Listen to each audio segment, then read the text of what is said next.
नमस्कार, मैं हूं आपके साथ दीपाली शुक्ला। आज हम अपना खास शो शुरू करने जा रहे हैं वोट युद्ध यानी चुनावी समर। कि आज हम एक ऐसे ऐतिहासिक शहर में मौजूद हैं जिसका नाम है अलीगढ़।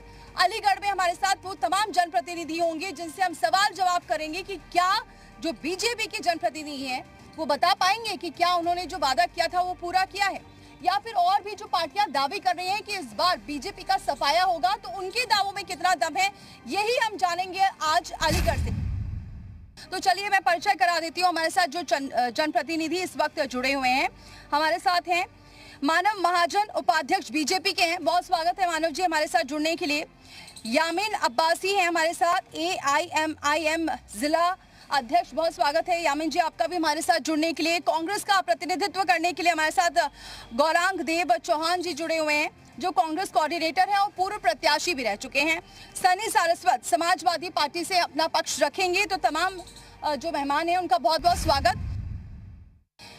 जनता आपको इस बार क्यों वोट देगी? क्या अलीगढ़ की तस्वीर बदली है? कौन कौन से मुद्दे हैं जिनको लेकर आप एक बार फिर से जनता के बीच जाने वाले हैं?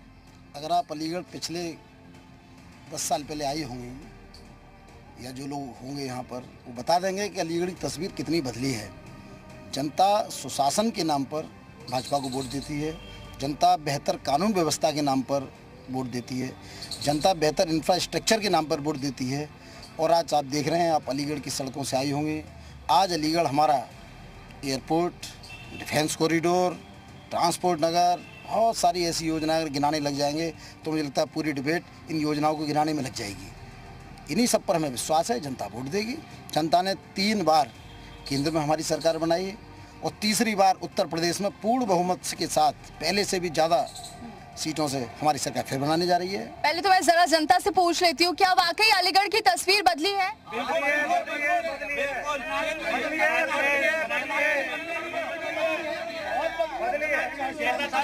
स्मार्ट सिटी के नाम पर इतनी बदली है, जो स्मार्ट सिटी के नाम पर 970 करोड़ रुपए आया था, वो मेयर और अलीगढ़ के भाजपा के नेता खा गए, सारा हजम करके। मैं वार्ड नंबर 82 से कांग्रेस का प्रत्याशी रह चुका हूँ, पार्षद प्रत्याशी। वहाँ जनता है, बोलूंगा मैं हूँ तो मैं जनता की उसमें खड़ा हूँ, बोलूंगा। आप जाके देख लीजिए, नालियां भरी हुई है, नालियों में गंदगी भरी हुई है। और अभी रोड इन्होंने जोधपुर वाला रोड दोबारा बनाए, इतना भ्रष्टाचार। ठीक है, तो देखिए मैं आपके पास आऊंगी, अभी मैंने सिर्फ जाना है, मैं आपके पास लौटूंगी क्योंकि बहुत सारे लोग हैं। सबसे ज्यादा सवाल तो कांग्रेस का है। एक तो कांग्रेस सहारे पर है, ऐसा इसलिए कहा जाता है क्योंकि गठबंधन डगमगाता हुआ दिखता है। कभी सीट ही नहीं तय कर पाते हैं कि किसकी सीट किस, अभी भी यही पेच फंसा हुआ है।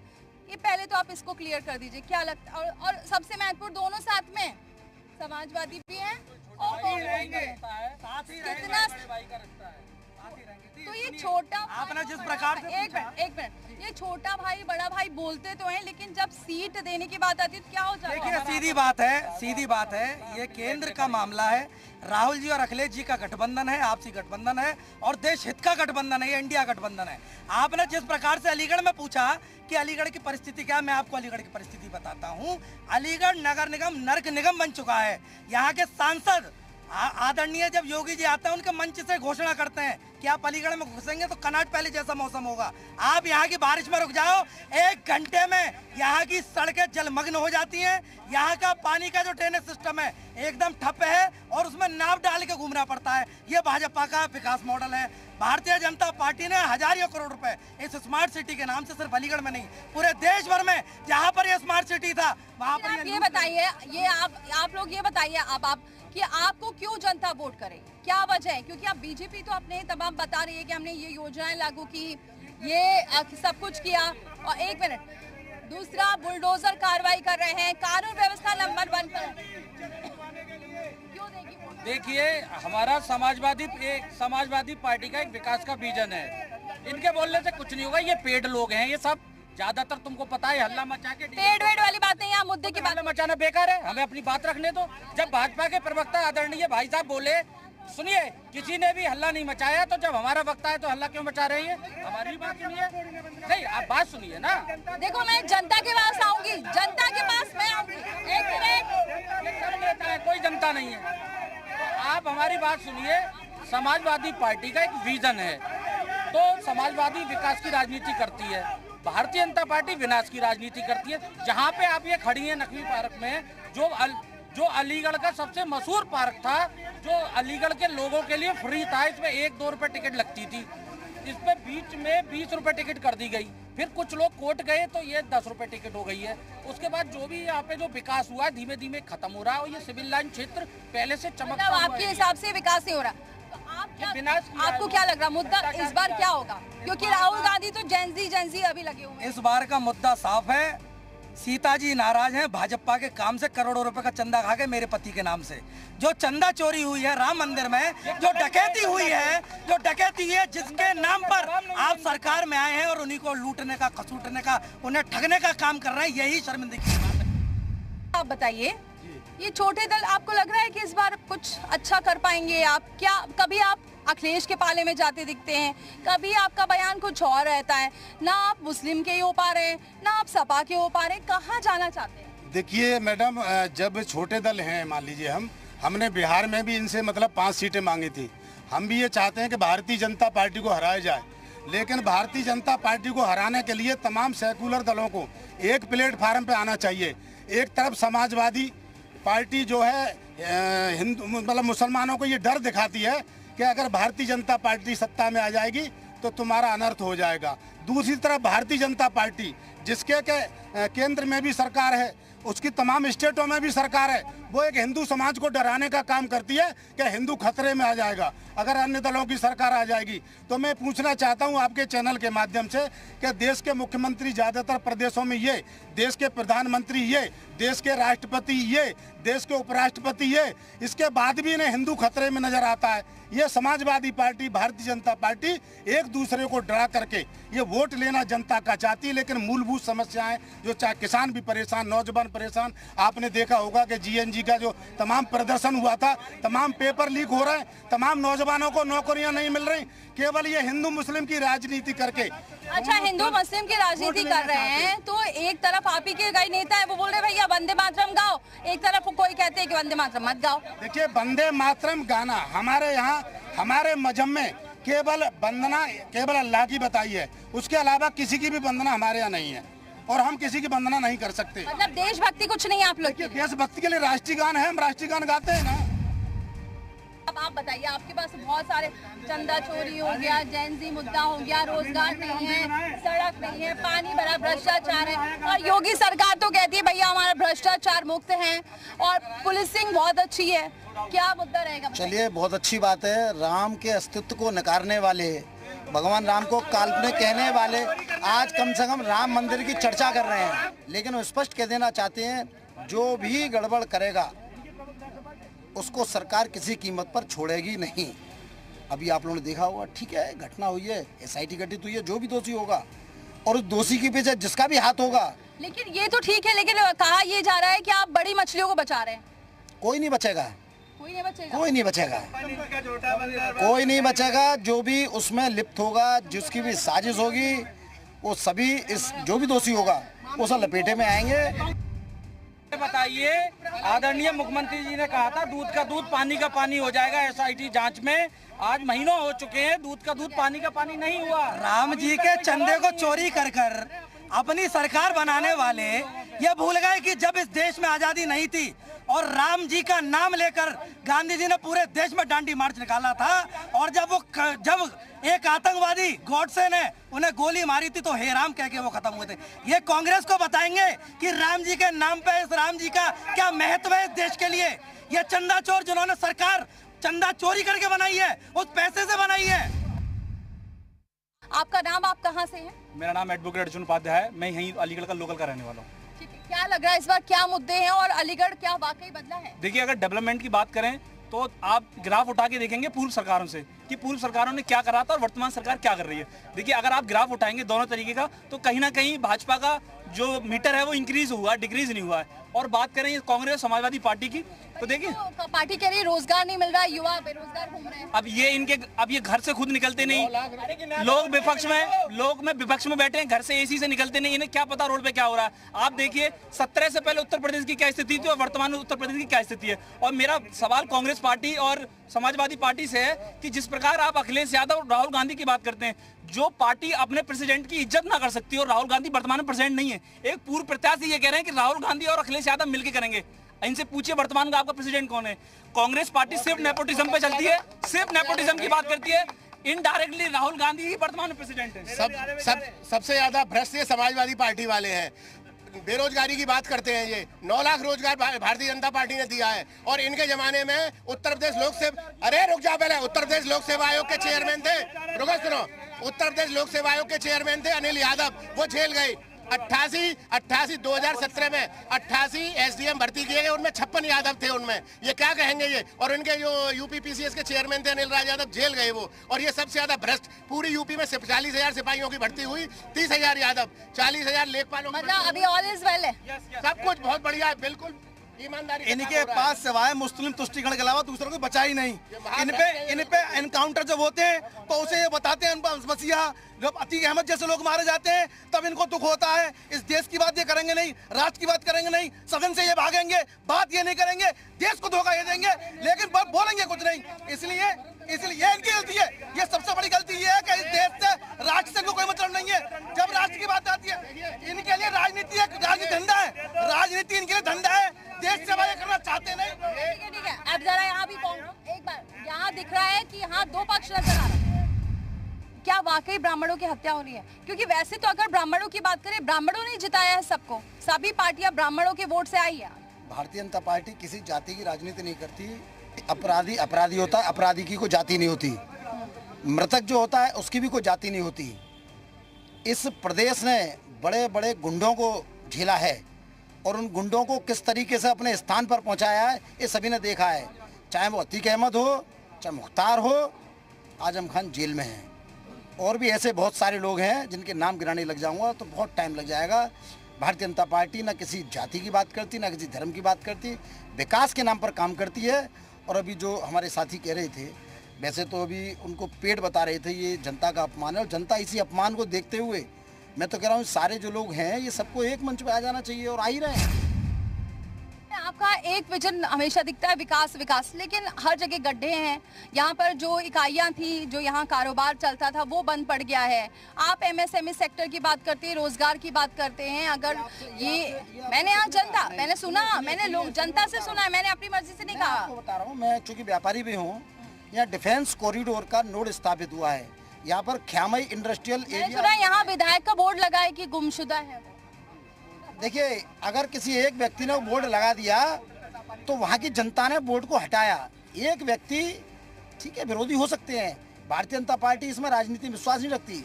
भारतीय जनता पार्टी जब काम करती है, हम लोग जब काम करते हैं तो ये मान के चलते हैं कि जो विपक्षी पार्टी के लोग हैं वो विरोध करने का काम है उनका। लेकिन आज मुद्दा विहीन विरोध जो अन्य पार्टी के लोग कर रहे हैं, यही वजह है कि जो आज मुस्लिम तुष्टिकरण की बात करते हैं, पश्चिम बंगाल में इसी मुस्लिम तुष्टिकरण के चलते ममता बनर्जी आज ठीक है। आपको लगता है ऐसा?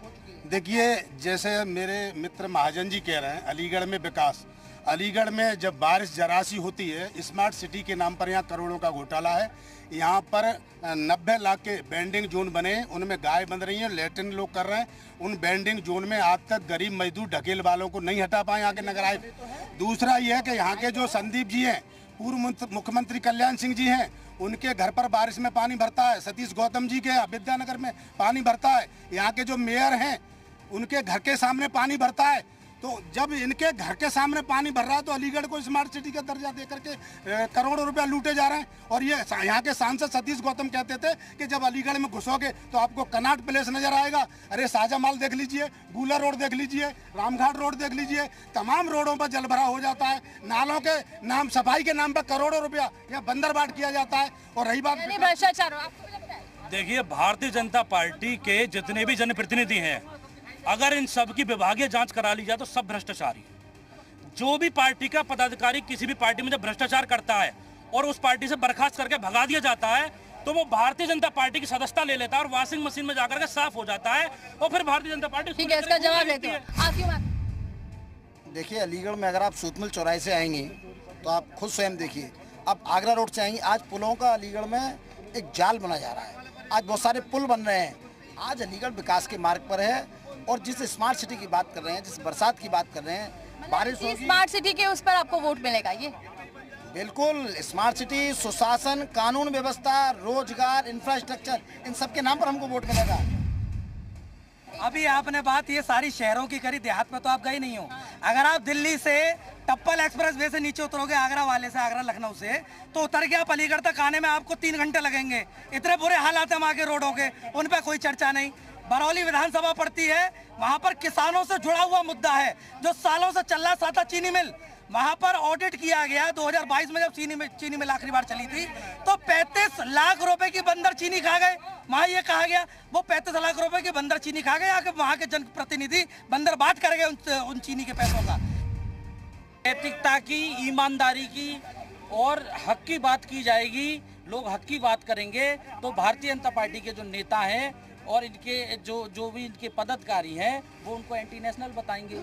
जंतर मंतर पे आपने देखा, ये उदाहरण है आपका। जंतर मंतर की बात करें क्योंकि मैं मुद्दे से नहीं भटक रही हूँ। अगर मैं जेंजी की बात करूँ तो फिर मैं झारखंड में जाऊंगी, फिर मैं झारखंड पे भी आऊंगी। मैं उसका जवाब दूंगा। क्यों नहीं? समाजवादी पार्टी का हर नेता हक और हकूक की लड़ाई लड़ता है और बिल्कुल मैं सही जवाब आपको दूंगा। पहले जंतर मंतर पर धरना प्रदर्शन हुआ था, उसकी सुनिए। इनके बड़े बड़े नेताओं ने, जनप्रतिनिधियों ने उन छात्रों को, सोनम वांगचुक को राष्ट्र विरोधी कहा, समझे। उसके बाद चलिए वो कार्रवाई हो गई है क्योंकि अब वो अब लेकिन मुझे आप पहले पीडीए बोलते हैं कि पिछड़ा दलित मुसलमान, फिर बोलते हैं पंडित दलित। आप इतना कंफ्यूज क्यों? आपको पीछे तो पीड़ित की उसकी बहुत फुल फॉर्म हो सकती है। जो पीड़ित है सब पीडीए में आता है। जो भी पीड़ित है, तो आपको क्या प्रॉब्लम है? अच्छा ठीक है, आप कृष्ण जन्मभूमि पर भी स्टैंड नहीं लेते? इतना बड़ा मुद्दा है कृष्ण जन्मभूमि, आपसे बोल रहे हैं आप। जो चीज मैं बताऊंगा आपको स्टैंड क्यों नहीं लेते उस पर। आप ये बताइए, जो चीज कोर्ट में चल रही है, न्यायालय में चल रही है, क्या नैतिकता, ईमानदारी, लोकतंत्र ये कहता है? कोर्ट में तो एसआईटी जांच भी चल रही है। सुप्रीम कोर्ट ने संज्ञान लिया राम मंदिर मुद्दा, फिर क्यों राम मंदिर उठा रहे हैं? मंदिर का मुद्दा सुप्रीम कोर्ट से हल हुआ, ठीक है। मोदी जी क्यों नहीं उसके लिए अध्यादेश लाए? क्यों नहीं पार्लियामेंट में वो चेंज किया? तो ये करें ना इस बात को। ये सिर्फ हिंदू मुस्लिम की पॉलिटिक्स करती है। हिंदू मुस्लिम की ठीक है, एक एक करके हाँ। सौरभ चौधरी नाम है मेरा। मैं केवल एक प्रश्न पूछता हूं कि हम 20 साल से यहाँ पर एक नए विश्वविद्यालय की मांग कर रहे थे। जब हम विश्वविद्यालय की मांग कर रहे थे, सपा, कांग्रेस, बसपा, एआईएम, जितना विपक्ष था, इन सब ने हम पर लाठियां बजाई, मुकदमे दिए और जेल भेजा। जब भाजपा आई तो उसने राजा महेंद्र प्रताप विश्वविद्यालय अलीगढ़ को दिया। जब भाजपा आई तो भाजपा ने चारों दिशाओं में रोड बना दिए। जब भाजपा आई तो अलीगढ़ की हवाई पट्टी को एयरपोर्ट में परिवर्तित कर दिया। जब भाजपा आई तो हमारे रोजगार के लिए डिफेंस कॉरिडोर बना दिया, व्यापारियों के लिए ट्रांसपोर्ट नगर बना दिया, विदेश में व्यापार हो आसान उसके लिए जेवर एयरपोर्ट बना दिया। ये तो सब कर दिया भाजपा ने, कोई मुद्दा बचा नहीं। मैं पूछना चाहता हूँ सब विपक्ष से कि ये एक तो झारखंड पर हेमंत सोरेन का इस्तीफा कब मांगेंगे? दूसरी बात, हमें पीटने के लिए दोबारा आना चाहते हैं सरकार में, क्यों आना चाहते हैं? कौन से मुद्दे लेके आना चाहते हैं? ये इस चीज का 2 सवाल है मेरे, इन दोनों का जवाब ले लेते हैं। हाँ बोलिए। देखिए, जनता के पैसों की खुली लूट की खुली छूट भाजपा में जारी है। आप सवाल मैडम, देखिए सवाल ये है कि आज भाजपा बौखलाई हुई है। ये चंदा चोर है, चाहवा चोर है। आज छात्रों पर पैलेट गन चलाने वाले ये लोग, छात्रों पर AK-47 चलाने वाले ये भाजपाई, ये किस मुंह से बात करते हैं? ये छात्रों को कुचलने वाले ये लोग, ये अपनी जेब जनता के पैसों से डकारने वाले ये लोग हैं। आम आदमी क्या चाहता है? रोटी, कपड़ा, मकान। इस सरकार में अनाज आदमी को पेट भर के मिल रहा है। दवाइयाँ, अरे कहाँ बता जाओ, दवाइयाँ, जो दवाई का पत्ता 400-500 का पत्ता था, वो जन औषधि केंद्र के माध्यम से पत्ता 20 रुपये 22 रुपये का मिल रहा है। आप आ जाइए, ये रोजगार को लेके आते, हर आम आदमी को रोजगार करने के लिए सरकार ने पैसा दिया। प्रदेश जो है हमारा बदलाव चाहता है। हमारा जो उत्तर प्रदेश है बदलाव चाहता है। इनके आने से जो है पूरे तरीके से रोका गया है। विकास को रोका गया है। विकास का वी नहीं जानते ये लोग, विकास का वी नहीं जानते हैं। इन्होंने विकास को रोका है और अब बदलाव होना चाहिए। उत्तर प्रदेश के अंदर जो है बदलाव होगा। यदि सेकुलर पार्टी अगर हमें गठबंधन में नहीं लेती हैं तो सीधा है हम 200 सीटों पर चुनाव लड़ेंगे। बिहार पर हम 25 लड़े, 5 जीते, 2 सीटें हम दूसरे नंबर पर है, 2-3 सीटें हम तीसरे नंबर पर है। अगर ये वास्तव में ये चाहते हैं कि सेकुलर पार्टी इकट्ठी हो, चाहे वो आज़ाद समाज पार्टी हो, चाहे MIM पार्टी हो, चाहे वो अन्य दल हैं, अगर हमें गठबंधन में नहीं लेंगे तो 200 सीट पर उत्तर प्रदेश में चुनाव लड़ेंगे। ये क्यों नहीं, एक आप ये बताइए, ये क्यों बार बार आ रहा है कि आप मुस्लिमों को देखकर ही उन्हीं का घर गिराते हैं? बुलडोजर वहीं चलता है। जनता भूली नहीं है। 15 मिनट के लिए पुलिस हटाने की बात करने वाले लोग भी मौजूद हैं। ये पूरे जितने भी ये लोग खड़े हैं ये वो गिद्ध हैं जो भारत माता की तरफ अपनी कुदृष्टि डाले हुए हैं। MIM के नेता कहते हैं हम वंदे मातरम नहीं बोलेंगे। भाई आप जब जिस धरती पर आप पैदा हुए हैं उस धरती की जय नहीं बोलेंगे।